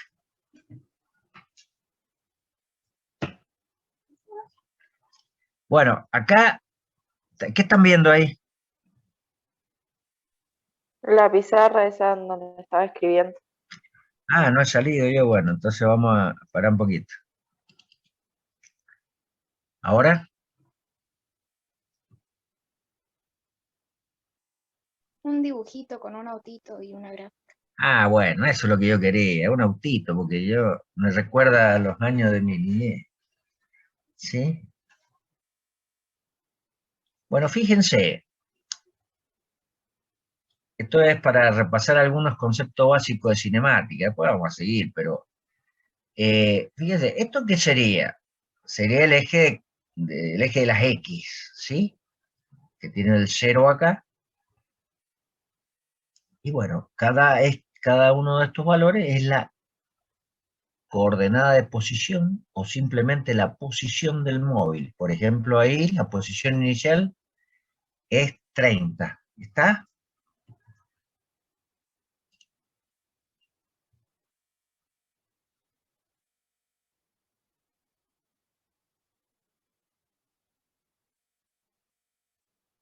Bueno, fíjense ustedes. Vamos a volver a hacerlo. ¿Cómo? Que lo había dejado de escuchar, no sé los demás. No, no se cortó. Fuiste tú, no fui yo. ¿Mm? Bueno, mirá, o miren, digo. Posición inicial, 30. Yo miro acá, fíjense, la posición está graficada en función del... ¿Alcanzan a ver El lo que dice ahí tiempo. abajo? Del Sí, el tiempo. tiempo. Bien. Posición en función del tiempo.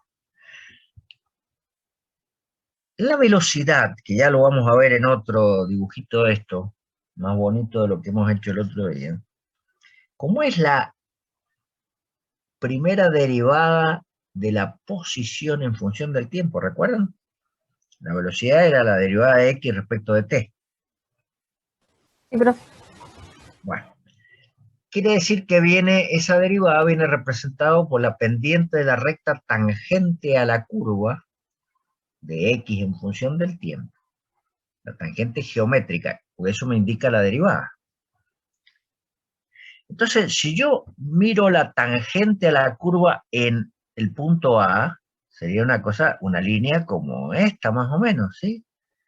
Ahora, por acá, ¿qué pasa? Cuando llega al punto B, ¿qué pasa? Se pone como la tangente a la curva. Horizontal. Se pone horizontal. ¿Por qué? Porque la velocidad en ese instante vale ¿cuánto? Cero. Vale 0. Pero acá tenía una cierta velocidad. Pero yo veo, si miran la pendiente de la recta tangente a la curva, si miran la pendiente de la recta tangente a la curva, va cambiando a medida que transcurre el tiempo, hasta que se pone horizontal. ¿Está? ¿Qué quiere decir? Que ha ido disminuyendo la velocidad hasta que vale 0, que es cuando llega a ¿dónde? Al extremo. Al punto B. ¿Está? Al punto B. Bueno, fíjense que después, ¿qué empieza a hacer? Empieza a acelerar. ¿Hasta dónde acelera? Hasta que pasa por el punto D. Por acá. Y después sigue subiendo, por ahora se va frenando, frenando, frenando, hasta que la tangente a la curva se vuelve a poner acá horizontal. Eso me indica que la velocidad vale Cero. 0. Acá la velocidad es positiva. Acá la velocidad vale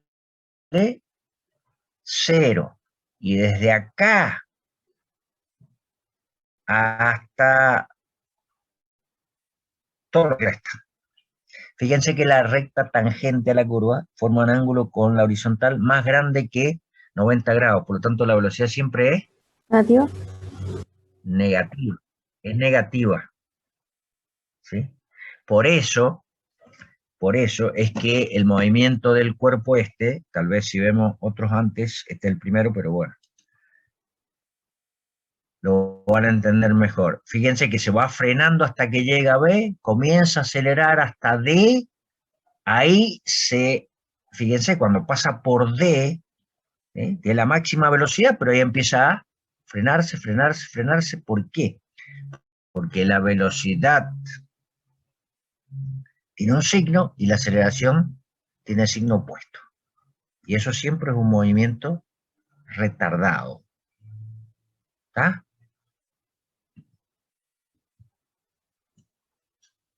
Bueno, a ver. ¿Qué pasó acá que no? Bueno, a ver, ¿están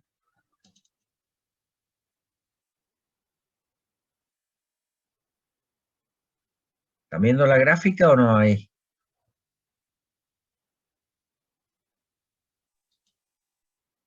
Digan Sí, algo. la misma que estaba mostrando recién. ¿La que estábamos viendo recién? Bueno, Sí. no quiero mostrar la de recién, quiero mostrar esta. ¿Ahora? Ahora sí. Bueno, miren. Esta es la primera que les tendría que haber mostrado. La pendiente de la recta secante que pasa por los puntos A y B, esa es la velocidad media entre el punto A y el punto B. ¿Por qué? Porque fíjense que la pendiente de la recta tangente a la curva, que es la derivada primera de X en función de T, va cambiando a medida que transcurre el tiempo, ¿sí? Por acá llegas a valer ¿cuánto más o menos? Por ahí se pone horizontal, es decir que llega a valer 0. Pero fíjense que acá la pendiente es más o menos la línea verde, después empieza el ángulo que forma con el eje de la X es más chiquito, más chiquito, más chiquito, hasta que cuando llega por acá más o menos se hace 0. Esto es un intervalo de tiempo finito, el que le lleva al cuerpo ir desde A hasta B. Entonces, esta línea que está indicada en azul o en celeste, qué sé yo, es la velocidad, la pendiente de ella me indica la velocidad media, que es la pendiente de la recta secante que pasa por los puntos A y B. Pero cuando calculamos la velocidad instantánea, ¿qué hicimos? Hicimos tender la velocidad, el intervalo, lo hicimos tender ¿a cuánto? A 0. Y cuando el intervalo de tiempo transcurrido tiende a 0, ¿qué pasa? Que la pendiente de la secante y la pendiente de la tangente se hacen iguales. Esto, la verde, es la velocidad instantánea. ¿Sí? En cambio la otra, la que está en celeste acá, es la velocidad media en un intervalo que va desde A hasta B. No está indicado el tiempo, pero no importa, ¿sí? Fíjense, la pendiente que tiene la tangente y la pendiente que tiene la secante, que es esta otra. Pero ¿qué pasa? Cuando yo calculé el límite para delta t tendiendo a 0, ¿qué hago?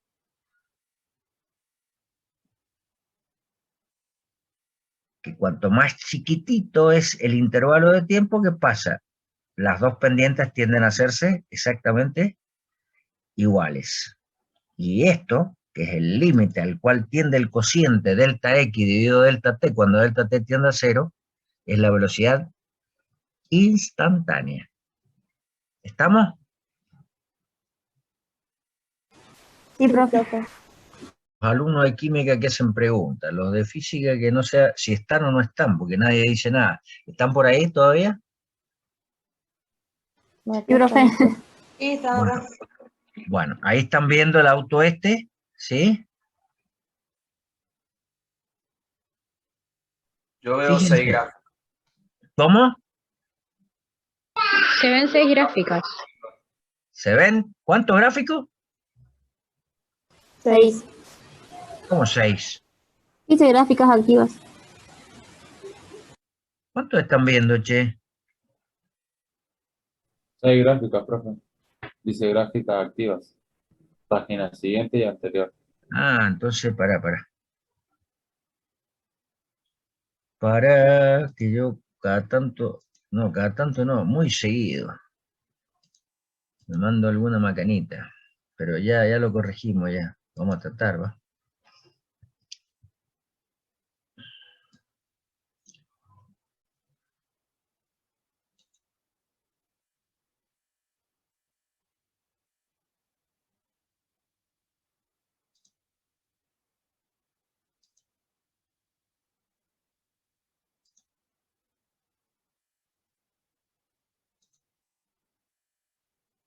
Bueno, paren un segundo más.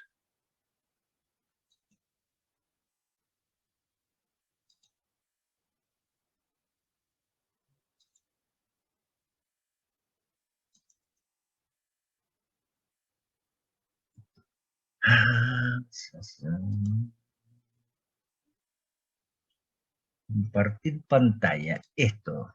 Ahora que están viendo. Ahora sí vemos una gráfica. Gráfica. Una de las posiciones en función del tiempo, una velocidad en función del tiempo y la aceleración en función del Sí. tiempo. ¿Sí?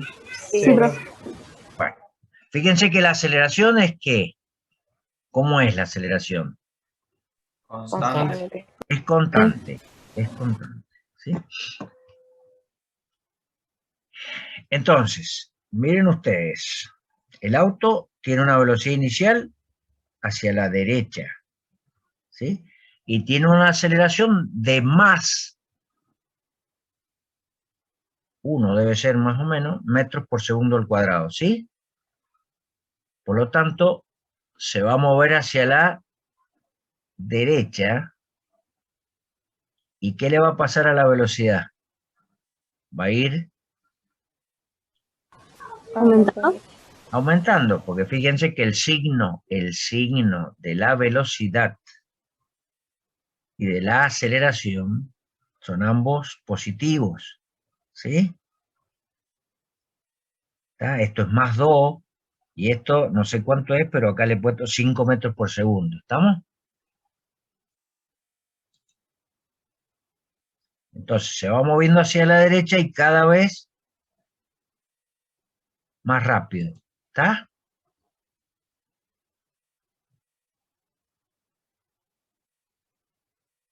La aceleración es constante. La velocidad va aumentando en el tiempo, porque la velocidad, si ustedes recuerdan la formulita que vimos en la clase pasada, velocidad era igual a velocidad inicial más aceleración por tiempo, ¿se acuerdan? Sí, profe. Bueno, y la posición era la posición igual a posición inicial más velocidad inicial por tiempo más un medio de la aceleración por el tiempo al cuadrado, que era una expresión, representa una parábola, ¿sí? Como la aceleración es positiva, es una parábola abierta hacia Arriba. arriba, que es lo que estamos viendo acá, ¿sí? Si yo, en cambio, la aceleración, por ejemplo, la hago, fíjense, ¿sí? Simplemente la aceleración, ahí vale 0.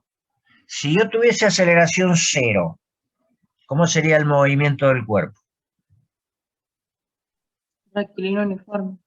Claro, fíjense que la velocidad se mantiene constante y la aceleración constantemente igual a 0, o sea, la velocidad no puede cambiar, ¿sí? Ahora, si yo la aceleración la hago negativa, ¿sí? Más o menos, depende de lo que yo quiera, ¿sí? El coeficiente del término cuadrático, el más un medio de A, pero A es negativa en este caso, por T cuadrado, pero un medio de A va a quedar negativo, por lo tanto la parábola ahora está abierta hacia abajo, que es lo que estoy viendo ahí. Fíjense que acá, si ustedes trazan la tangente a la curva en este punto, después en este, después en este, después por acá, va a valer ¿cuánto? 0.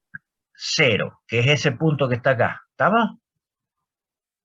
Pero mientras, fíjense que el ángulo que forma la tangente con el eje de los tiempos es un ángulo menor de 90 grados.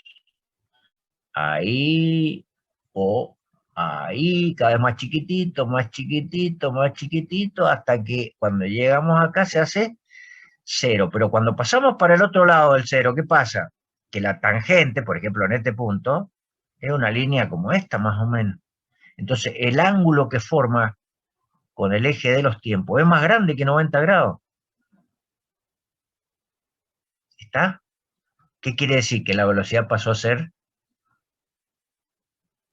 desde acá en adelante, es negativa. ¿Está? Bueno, y podríamos jugar un rato más con esto. Fíjense, se va frenando, se hace 0 la velocidad y comienza a moverse en sentido opuesto. Ahora acelerado. ¿Por qué? Porque desde acá en adelante, ¿Tiene el mismo signo? desde este instante en adelante, sí, muy bien, el signo de la velocidad y el signo de la aceleración, ambos son negativos y por lo tanto el movimiento es acelerado, aunque la aceleración sea negativa. Porque dijimos el otro día que para saber si un movimiento es acelerado o retardado, tengo que mirar simultáneamente los signos de la velocidad y de la aceleración. ¿Estamos? Obviamente que si yo hago eso y hago eso, si la aceleración vale cero, ¿por qué vale cero la aceleración? Si fuerza igual a masa por aceleración, si la aceleración vale cero, significa que la sumatoria de todas las fuerzas que están aplicadas sobre el cuerpo vale cero. O sea, si no hay fuerza neta actuando sobre un cuerpo, la aceleración tiene que valer cero. Y si inicialmente está en reposo, porque la velocidad inicial vale cero, ¿qué pasa? El cuerpo no va a El cambiar de cuerpo se posición. queda en reposo. Fíjense que la velocidad no cambia, siempre vale cero, la aceleración vale cero, y la posición es la misma que tenía inicialmente, no cambia, está quietito en ese lugar. ¿Está? No sé si se les ocurre hacer otra combinación. Por ejemplo, así he acelerado hacia la derecha siempre.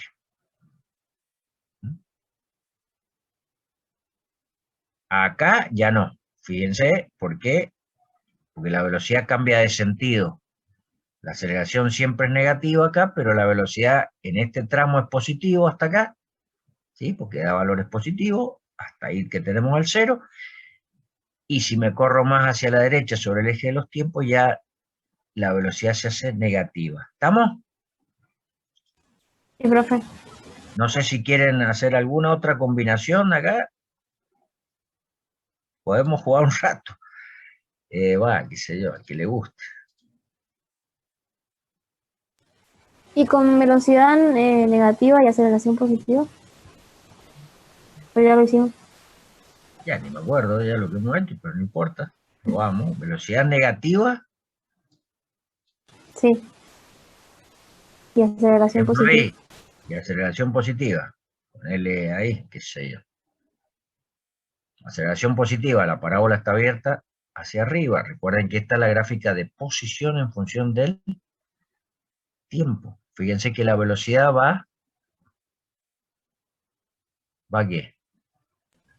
Aumenta. No. A ver, miren ustedes, miren este pedacito, de acá hasta acá.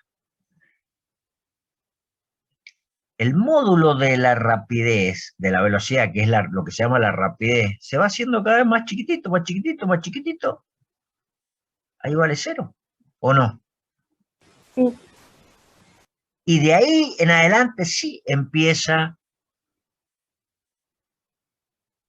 a moverse cada vez con mayor velocidad. Fíjense que la primera parte, desde acá, de este tiempo a este instante de tiempo, ¿qué pasa? La velocidad es negativa y la aceleración también es negativa. Por lo tanto, el movimiento es ¿Retardado? ¿esta aceleración es negativa o es positiva? No, es positiva esta. ¿Ah? Miren positiva, bien, sí. fíjense que la parábola está abierta para arriba. Es positiva. Por lo tanto, este movimiento desde acá hasta acá es un movimiento retardado. Y de ahí en adelante es acelerado, porque de ahí en adelante sí. A ver, miren acá, ustedes dicen menos 10, menos 8, menos 7, menos 6, menos 5, menos 4, menos 3, 0. ¿Sí? Esa es la velocidad. El módulo de la velocidad se hace cada vez más chiquitito. En realidad, menos 8, pongámosle que sea menos 8, esto es más chiquito que menos 3. ¿Está? Sí, profe.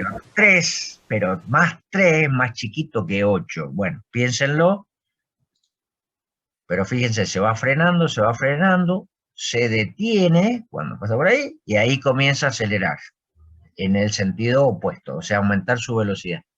¿Estamos? Bueno, vamos a cortar acá porque si no me van a matar las profes de matemáticas. No sé si tienen con la Andrea, que es la más brava, que no me estén escuchando, ¿no? O con la Daniela, no sé con quién tienen ahora, pero listo. Nos vemos entonces el martes que viene. Sería. Y mañana el que quiera la Mañana. consulta a las 10:30. ¿Estamos? Bueno, listo. Chao, profe. Nos vemos. Chao, hasta luego. Chao.